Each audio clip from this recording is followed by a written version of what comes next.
السلام عليكم ورحمة الله وبركاته. الليلة معانا السو 34 الغازفة، ودي جديدة آخر طراز، والسو 24. بس أنا ما عاوز أتكلم عن السو 34 لأنه في حرب أوكرانيا طلعت فوق عدة مشاكل. روسيا عالية، بس دي ما هدفنا الرئيسي لأنه تكلفة تشغيلها عالي.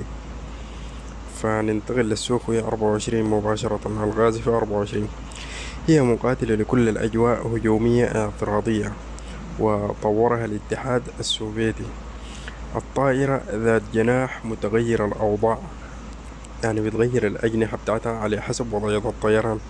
في وضعية السرعة بتضم الجناحين للخلف أو لورا، وفي وضعية القتال بتفرد الجناحين لقدام.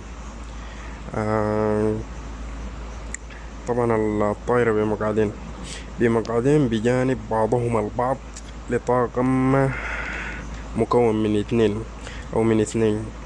وكانت أول طائرة سوفيتية تحمل نظام ملاحة وهجوم رقمي متكامل، يعني عندها نظام إدارة المعركة.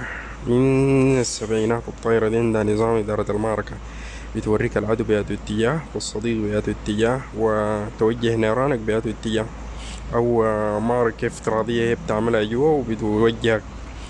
دخلت إلى الخدمة في عام 1974، وما زالت حتى الآن موجودة في الخدمة في القوات الجوية الروسية والقوات الجوية السورية وأوكرانيا، أو القوات الجوية الأوكرانية. واستخدمتها بالفعل أوكرانيا ضد الحكومة الروسية،